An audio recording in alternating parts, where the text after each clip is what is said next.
A few years ago, I began to observe something in my own behavior that made me a bit uncomfortable. And that was that from the moment that I woke up to the morning, to the end of the day, my life was a series of screens. I started the day with the thing that woke me up first thing in the morning, my phone. And so I sat there in bed watching various cooking videos on Instagram and bouncing around between a bunch of different applications. But then it was time to get out of bed and cook breakfast. And so the thing that I focused then on, in addition to the omelet in the pan, was the iPad that was right next to the oven. And then it was time to do some work. And so I went to a different screen, which was attached to another screen itself. All the while, this little devil on my wrist was tapping and beeping and blooping and distracting me as I was trying to get important stuff done.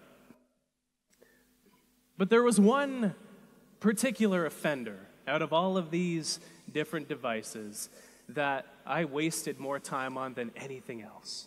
That was this dastardly thing, my phone. I could spend hours on this thing every single day. And so I decided to essentially, for all intents and purposes, get rid of the thing for a month. As an experiment, I thought I'm going to live on this thing for just 30 minutes every single day at a maximum. And so this is the amount of time I have for maps. This is the amount of time to call my mother. This is the amount of time that I have for everything that I could possibly want to do, to listen to music, to listen to podcasts. And I observed what happened during this time. It took about a week to adjust downward into a new, lower level of stimulation. But once I did, I noticed that three curious things began to happen. First, my attention span grew. It was like I could focus on things not effortlessly, but with much more ease than I could before this experiment started. In addition to this, though, as I was going about the world, and especially when my mind wandered a bit, I had more ideas that my mind arrived at. And on top of this, I had more plans and thoughts about the future. Getting rid of one simple device led to these three effects. How does technology influence our attention and our ability to focus? I want to start with the attention spans that we have. This is how we pay attention to the world around us and how much control we have over our focus. The research around this particular area is fascinating.